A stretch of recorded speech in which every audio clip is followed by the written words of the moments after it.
Bismillahirrahmanirrahim. Assalamualaikum warahmatullahi wabarakatuh. Ketemu kembali di channel Pak Endar Madesa.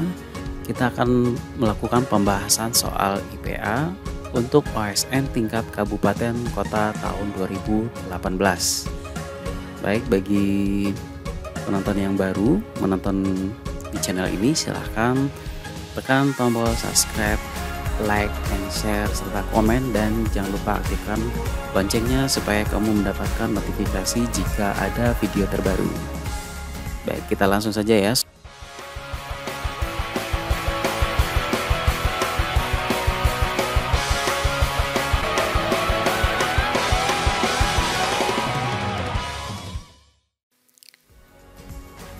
Oke, kali ini kita akan mulai bahas dari soal nomor 26. Mana soal nomor 26 ini adalah mengenai konsep bagian fisikanya. Nah, kita langsung aja ya. Dari grafik terlihat dari min 10 kemudian nanti sampai ke 0 itu di 5 detik. Kemudian nanti dia yang ditanya adalah saat 5 detik. Jadi di soal dibilang bahwa sebuah benda bergerak lurus pada sumbu X mulai dari titik pusat koordinat dengan kecepatan berubah terhadap waktu sesuai dengan grafik di samping ini. Posisi benda itu pada saat T sama dengan 15 sekon adalah akan menunjukkan cara yang paling simpelnya, yang paling sederhana. Kalau kita lihat di sini grafiknya adalah grafik linear, sehingga nanti kalau diteruskan linear begini, oke, ini saat dia 5 detik dan ini saat 15 detik ya. Kita kasih garis putus-putus. Dan ini dalam matematika ini disebut sebagai bidang yang sebangun. Kalau sebangun ini di sini dari 0, berarti ini min 10 ya, min 10. Nah, berarti kalau kita lihat ini 5, kemudian ini 10. Berarti 5 ini setengahnya dari yang tingginya. Atau tingginya itu adalah 2 kali yang alasnya. Nah, kalau kita lihat nih 5 ke 15 ini adalah 10. Berarti tentu yang tingginya itu adalah 2 kali lipat dari 10 ini. Sama dengan yang di sebelah kirinya. Berarti 2 kali 10 adalah 20. Nah, berarti di sini kita dapatkan bahwa yang ini 20, yang di sininya 15. Oke. Nah, untuk menghitung berapa posisi benda bisa dilihat dari luas di bawah grafik. Luas bangun di bawah grafik. Kita lihat bangunnya itu ada 2 ya. Yang segitiga yang ini kita anggap ini bangun yang pertama. Dan segitiga yang di atasnya bisa kita anggap bangun yang kedua. Dua-duanya adalah segitiga. Maka posisi itu adalah luasnya. Kita lihat yang bangun pertama. Luas bangun pertama, segitiga kan alas kali tinggi dibagi 2 ya. Alasnya 5, tingginya 10. Yang kita pakai angkanya saja, negatifnya tidak. Dibagi 2. Alas kali tinggi bagi 2. Berarti 5 kali 10, 50. Dibagi 2 adalah 25 meter. Karena ini perpindahnya ya. Jadi luas yang kedua dengan cara yang sama. Segitiganya itu alasnya dari 5 ke 15. Berarti ada 10. Dikali tingginya 20 per 2. Kalau kita bagi 20 bagi 2 adalah 10. Oke, 10 kali 10 adalah 100 meter. Nah, jadi kalau kita hitung berapa posisi benda, nah perjanjiannya kalau di bawah grafik itu nilai perpindahannya negatif. Kalau di atas grafik itu nilainya positif. Sehingga nanti posisinya adalah luas 1 ditambah luas yang kedua. Berarti luas satunya adalah min 25 karena dia berada di bawah grafik. Ditambah 100. Jawabannya adalah 75 meter. Dan ini positif. Ini berarti dia menunjukkan 75 meter di sebelah kanan titik pusat koordinat. Jadi jawabannya adalah A. Oke, bisa dipahami? Kita lanjut ke soal nomor 27. Bayangkan seutas kabel vertikal dialiri arus listrik dari bawah ke atas. Kabel tersebut berada dalam daerah medan magnetik yang seragam, yang arahnya dari utara ke selatan. Akibatnya pada kawat itu bekerja gaya magnetik sehingga kabel melengkung ke arah. Nah, untuk menyelesaikan ini kita menggunakan yang namanya kaidah tangan kanan. Ada dua versi ya. Yang satu seperti yang dilihat di gambar. Jadi ibu jarinya adalah arah arus, telunjuknya adalah arah medan magnetik, dan jari tengahnya itu arah gaya Lorentz gitu ya. Bisa juga menggunakan kaidah tangan kanan yang kedua seperti pada gambar. Telapak tangannya itu yang mana ruas-ruas jarinya itu menunjukkan arah medan magnet, kemudian jempolnya, ibu jarinya menunjukkan arah arus dan tegak lurus terhadap bidang telapak tangan adalah gaya. Nah, kalau kita lihat di gambar berikut, ini ada kawat, kemudian arah arusnya itu ke atas ya, ke arah ke atas seperti ini. Ini arusnya. Kemudian medan magnetnya dari utara ke selatan seperti pada gambar. Maka gaya Lorentz-nya sesuai dengan kaidah tangan kanan, I ke atas, B-nya ke depan, tentu F-nya menuju ke sini ya. Jadi kalau ini utara dan selatan, berarti di sini arah timur. Dan lawannya di sini arah barat. Jadi jawabannya adalah timur. Jawabannya adalah A. Oke. Kita lanjut soal nomor 28. Sebuah batang terbuat dari suatu bahan yang homogen. Batang itu dipanaskan dari suhu 30 derajat Celcius sampai 70 derajat Celcius. Jika perubahan panjang batang tersebut relatif terhadap panjangnya mula-mula adalah 4,0 kali 10 pangkat min 4 meter. Maka koefisien muai panjang batang tersebut adalah. Untuk soal ini kita perlu analisis apa sih yang diketahui dari soal. Yang diketahui dari soal perubahan suhunya delta T dari 30 ke 70, berarti 70 kurang 30 ya. 70 kurang 30. Ini 40 derajat Celcius. Perubahan panjang relatif terhadap panjangnya, berarti perubahan panjang itu delta R. Panjang mula-mula delta L0. Ini maksudnya nih, perubahan panjang relatif terhadap panjang mula-mula bisa kita simbolkan dengan delta L per L0 adalah 4,0 kali 10 pangkat min 4 meter. Gitu ya. Maka koefisien muai panjang batang tersebut adalah yang ditanya berapa nilai alfa. Oke, jawabannya kita gunakan rumus yang delta L sama dengan L0 dikali alfa dikali delta T. Tadi dapat delta L per R0-nya sama dengan alfa dikali delta T. Ya, kita buat di samping sambungannya. Berarti nanti alfanya sama dengan delta R per R0, delta T-nya pindah ke bawah dikali delta T. Jadi langsung ya. Dimana tadi delta L per L0-nya adalah 4 kali 10 pangkat min 4. 4 kali 10 pangkat min 4. Dibagi delta T-nya tadi 40. Oke. Jadi 4 dibagi 40 berarti 1/10. 10 ini naik ke atas berarti menjadi min.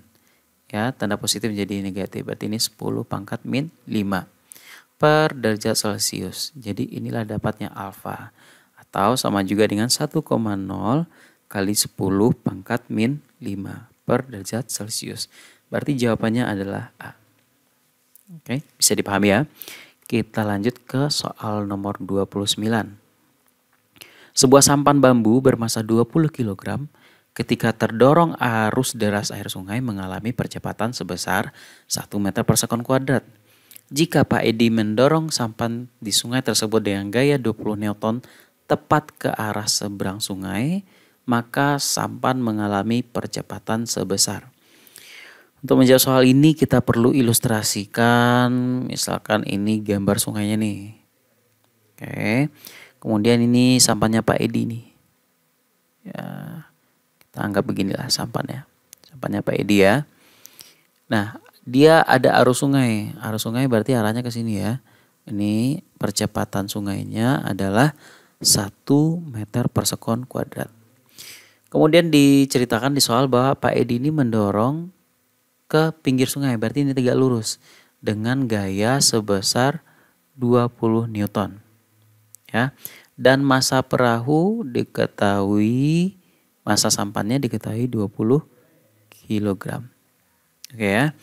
Gitu, cuman itu yang diketahui ya. Yang ditanya, berapakah percepatan sampan tersebut?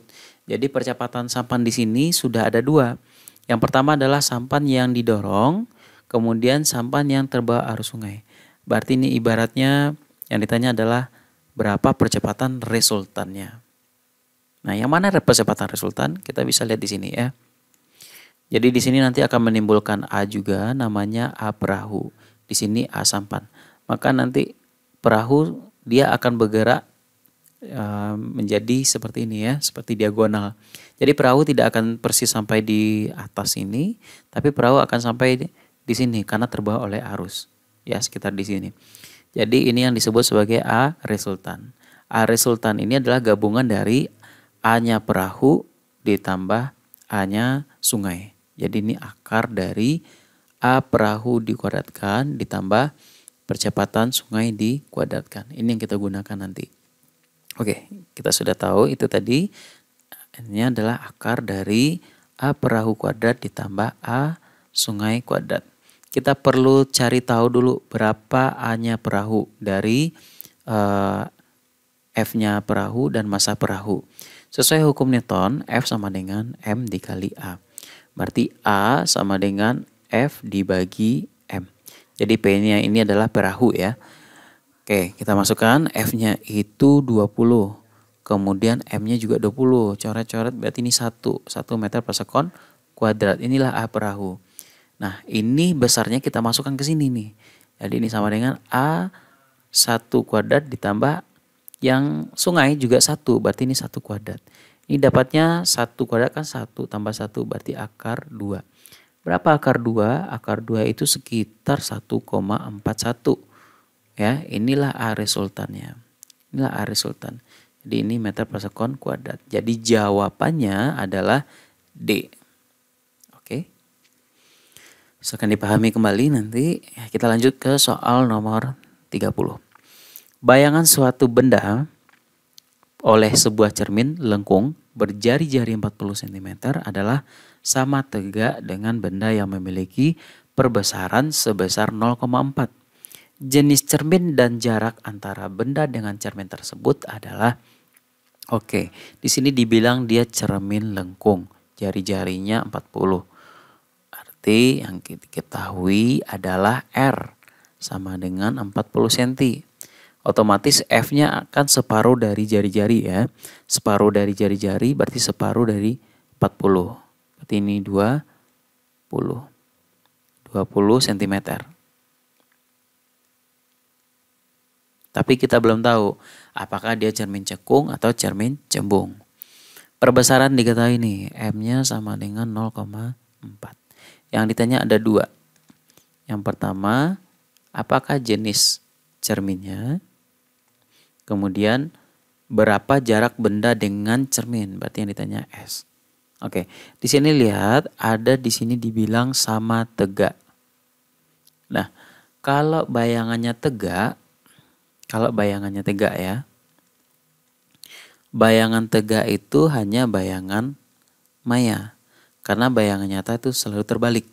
Kalau maya berarti nilai S aksennya harus negatif. Ini perjanjian tandanya ya. S aksennya adalah negatif. Dari mana kita tahu negatif? Karena tadi dibilang bayangannya tegak. Kalau tegak berarti maya. Maya berarti di belakang cermin dan S aksennya bernilai negatif. Oke, kita masukkan di sini perbesarannya adalah S aksen dibagi S. Kan ini rumusnya ya. Dan perbesaran ini besarnya 0,4. Di sini S aksen per S. Berarti S aksen sama dengan S dikali 0,4. Berarti 0,4 S. Nah, cuman karena di sini S aksennya negatif, berarti di sini kita harus tambahkan tanda negatif. Gitu ya. Nah, dari rumus ini sudah dapat S aksen, baru kita pakai rumus yang berikutnya. Ini yang pertama. Nah, rumus berikutnya 1/F sama dengan 1/S ditambah 1/S aksen. Gitu ya. Jadi 1/F-nya berarti 1/20. Kita belum tahu nih tandanya apa positif apa negatif. Tapi nanti akan ketahuan di hasil. Ini sama dengan 1/S-nya adalah, ini belum tahu. 1/S aksennya kan min 0,4. Jadi ini tambah ketemu negatif, berarti ini langsung aja kita buat negatif ya. Negatif per 0,4 S. Oke, sampai sini bisa dipahami. Ini berarti 1/20 sama dengan ini 1/S kurang 0,4 itu kan 4/10. Jadi 10-nya pindah ke atas, jadinya 10/4 S. Jadi sama-sama ada S dan 4S, kita jadikan aja per 4S. Di sini berarti 4 dikurang 10. Ini 1/20. Oke.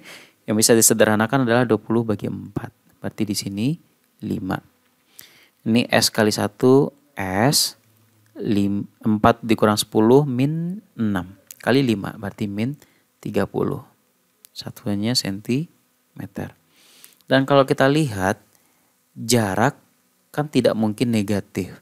Jadi jarak itu harusnya sih positif. Dan kenapa ini dapat negatif? Ini menunjukkan bahwa kalau negatif itu menunjukkan bahwa fokusnya juga bernilai negatif harusnya. Kalau yang fokus bernilai negatif itu adalah cermin cembung. Ya, cermin cembung. Berarti jawabannya adalah cerminnya cermin cembung dan jaraknya di 30 cm. Berarti jawabannya adalah C. Oke, gitu ya. Tapi kalau tadi dapatnya di sini positif, berarti tidak ada jadi soal, fokusnya berarti juga positif, berarti lens cerminnya adalah cermin cekung. Oke, kita lanjut ke soal nomor 31. Jika mata normal dianggap memiliki titik jauh tak hingga dan titik dekatnya 25 cm, maka seseorang yang tidak memerlukan kacamata untuk melihat jauh dan memerlukan kacamata plus 2 dioptri untuk membaca memiliki titik-titik. Jadi perlu kita perhatikan di sini, adik-adik semua ya. Seorang tidak memerlukan kacamata melihat jauh, tidak memerlukan. Berarti dia tidak rabun jauh, melainkan dia hanya rabun dekat. Karena dia butuh kacamata untuk membaca, berarti dia rabun dekat. Jadi triknya, cara cepatnya adalah kita gunakan rumus untuk rabun dekat. P sama dengan 4 dikurang 100/S aksen. Ini rumusnya. Ya. Yuk kita masukkan ke sini. P-nya adalah 2 sama dengan 4 kurang 100/S aksen. S aksen ini maksudnya adalah titik dekat penderita, ya. 2 dikurang 4 berarti di sini min 2 sama dengan min 100/S aksen. Berarti S aksennya sama dengan min 100/min 2. Jawabannya adalah 50 cm. Jadi titik jauhnya berapa? Tentu titik jauhnya tak hingga karena dia tidak rabun jauh. Dan titik dekatnya adalah 50 cm. Jadi jawabannya adalah D. Baik, kita ke soal nomor 32. Soal yang seperti ini nanti ya. Ini juga menggunakan trik. Ada triknya. Dalam diagram rangkaian arus searah di bawah ini ada R1-nya 5 ohm, R2-nya 4 ohm. Kemudian tegangan sumbernya adalah 9 volt dan 7/9 ohm ini namanya hambatan dalam. Perbandingan kuat arus listrik dan perbandingan daya listrik hambatan R1 dan R2 adalah yang ditanya ya. Perbandingan arus listrik. Berarti I1/I2. Nih yang pertama. Kemudian yang ditanya kedua adalah perbandingan daya listrik. Berarti P1 banding P2. Jadi ada 2 nih. Caranya ini paling mudah. Triknya adalah I1 dibanding I2 sama dengan, lihat aja arusnya. I1 melewati yang 1/5. I2 yang melewati 4. Berarti ini 1/4. Jadi ini sama dengan 4/5. Ya, 4/5. Dan antara I dengan P, ya, P1 banding P2 ini berasal dari V kali I1, ini V kali I2. Di sini V-nya tetap karena rangkaiannya paralel, jadi V-nya sama, ini coret. Berarti dapat juga ini 4 banding 5. Jadi jawabannya 4 banding 5 dan 4 banding 5. Jadi jawabannya A. Ini adalah cara paling cepatnya. Kalau cara biasanya ini diuraikan panjang sekali, kita harus menghitung berapa hambatan paralel dulu, kemudian hitung berapa hambatan total, kemudian kita hitung arus total, kemudian kita hitung berapa arus satunya yang lewati, kemudian kita hitung arus keduanya. Ya, agak panjang. Jadi ini cara paling cepat adalah pakai aja perbandingannya 1/5 banding 1/4 jika yang ditanya adalah kuat arus 1 banding kuat arus kedua. Oke, ini triknya ya. Kita lanjut soal nomor 33. Ketika kereta api mendekat, suara yang dikeluarkan dapat didengar melalui rel kereta api di tempat yang jauh. Laju suara di rel adalah 5.130 meter per sekon dan laju suara di udara adalah 330 meter per sekon. Jika frekuensi suara yang dikeluarkan kereta api adalah 500 Hz, maka perbedaan panjang gelombang suara di rel dengan di udara adalah. Oke, ini ada kecepatan ketika di udara dan kecepatan ketika di rel. Di udara ini 330 meter per sekon, sedangkan di rel ini lebih cepat. Memang kecepatan suara itu atau bunyi lebih cepat di partikel yang lebih rapat. Jadi rel kan lebih rapat ya karena dia lebih padat. Frekuensinya adalah 500 Hz. Ingat konsepnya gini, mau di rel, mau di udara, mau di air, frekuensinya tetap. Yang berbeda nanti adalah panjang gelombang dan kecepatannya juga berbeda.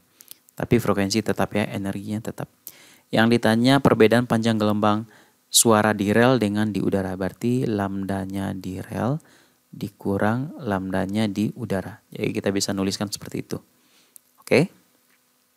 Jawabannya kan yang ditanya adalah perbedaan. Perbedaan itu berarti selisih. Yang rel dikurang panjang yang di udara. Sama dengan. Kita ingat lagi bahwa rumusnya adalah V kan sama dengan lambda dikali F ya.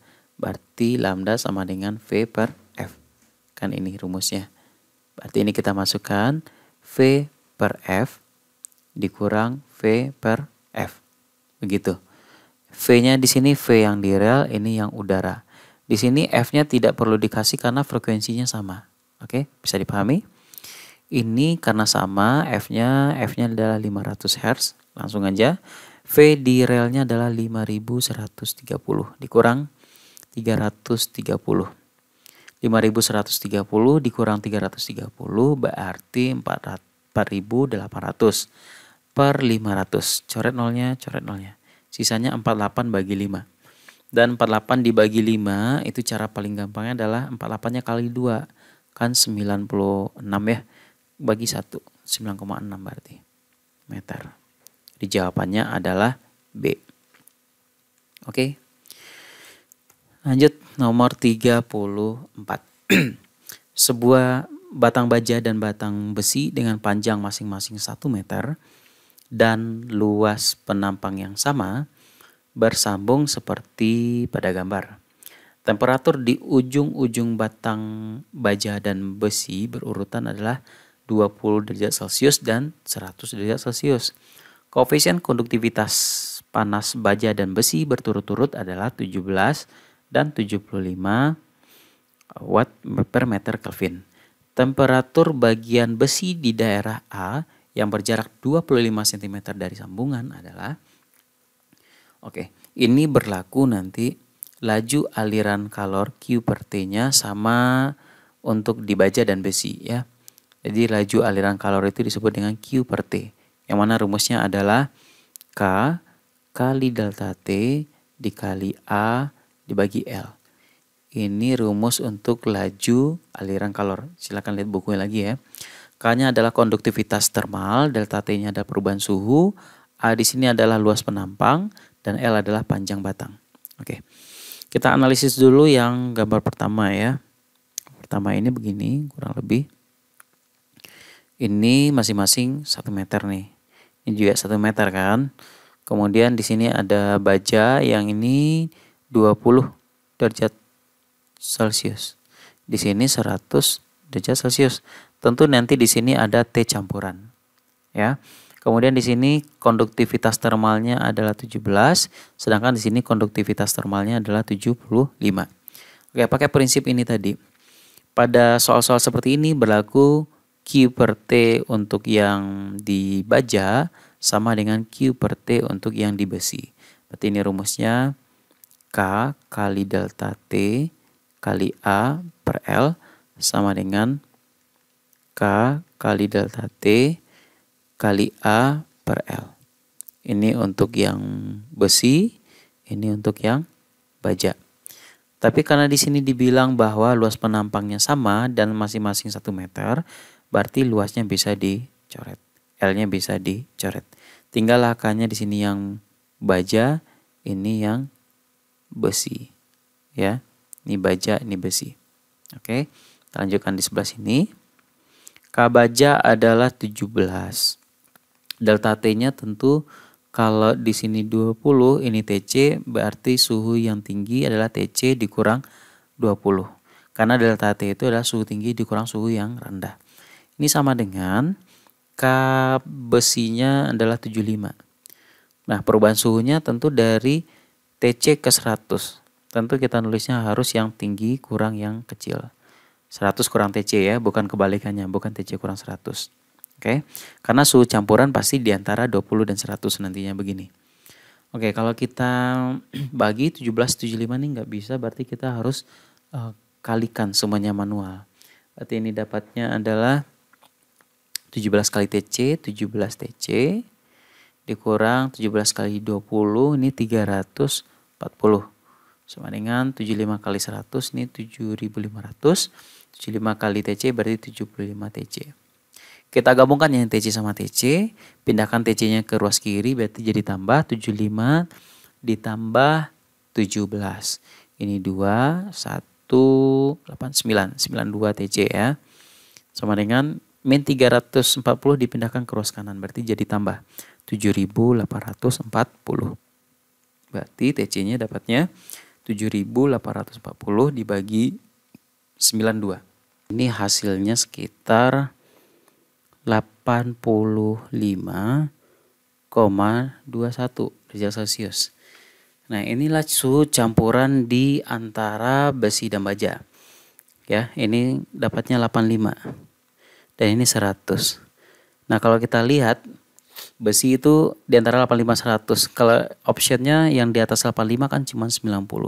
Berarti kita nggak usah cari yang belakangannya, kita langsung aja jawabannya D. Ya. Jawabannya adalah D. Kalau mau dicari, gunakan cara yang sama ya. Laju aliran kalornya nanti sama antara di titik ini dengan di titik sini.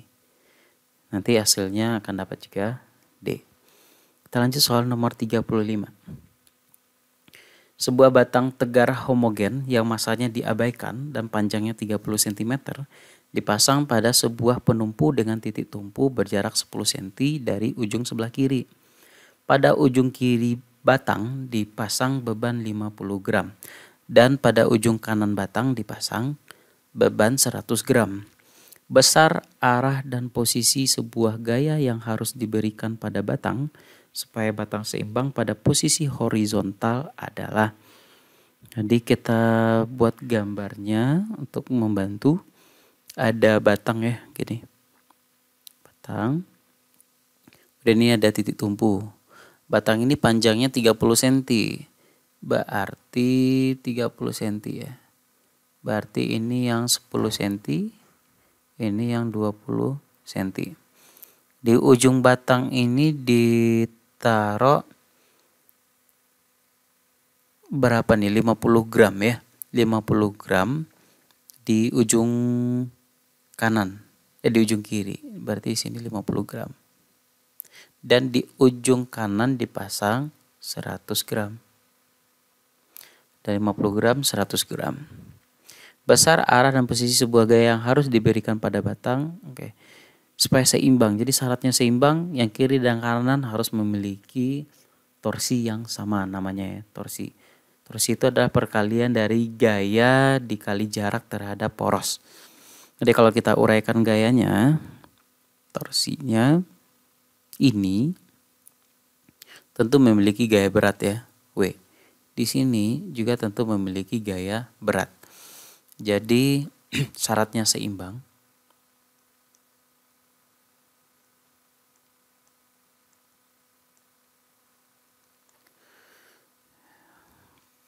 Sigma tau-nya harus sama dengan 0. Tau itu adalah torsi. Torsi itu adalah perkalian gaya kali jarak. Jadi di sini gayanya yang sebelah kiri harus sama dengan sebelah kanan. Yang sebelah kiri ini W dikali jaraknya, kita anggap jaraknya X aja ya, ditambah kita nggak tahu lagi nih, ada gaya lagi di sini, ditambah gaya atau torsinya di sini ya, F. Anggaplah di sini ada F dikali X, F dikali X sama dengan di sini ada W kali jaraknya juga. Anggap di sini jarak yang kedua, ini jarak yang pertama. Ini yang satu, ini yang kedua. Itu ya. Kita gunakan di sini karena dalam dine, berarti gravitasi kita konversikan 10 meter per sekon kuadrat dirubah menjadi cm per sekon kuadrat. 10 meter dijadikan cm kali 100 berarti ini 1000 ya, 1000. Berarti ini adalah 50 dikali 1000 karena W itu M kali G, berarti 10 pangkat 3 dikali X-nya, jaraknya 10. Ditambah F kali X, kita belum tahu nih berapa. W2-nya berarti 100 kali gravitasi. 100 kali percepatan gravitasi 10 pangkat 3. Gitu. Kemudian dikali jaraknya 20. Dikali 20. Gitu. Ini kalau kita sederhanakan berarti ini 5 kali 10 pangkat, ini pangkat 3, pangkat 4, pangkat 5. 10 pangkat 5 ditambah F kali X sama dengan, ini berarti 20 nih. 20 kali 10 pangkat 5. Ya, berarti Fx-nya sama dengan 20 kurang 5 berarti 15 nih. 15 kali 10 pangkat 5. Atau sekitar 15 tambah nolnya 5 nih.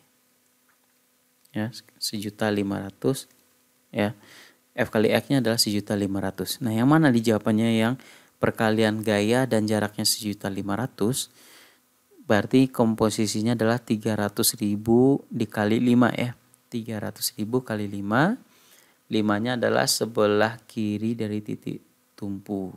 Jadi jawabannya adalah A. Jadi ini ya 300.000 kali 5. Supaya mendapatkan torsi yang sebesar 1.500.000 ditambahkan dengan yang sudah ada, nanti hasilnya dia seimbang. Jadi jawabannya adalah A. Oke, demikian untuk part kali ini. Sampai ketemu di video pembelajaran pembahasan berikutnya.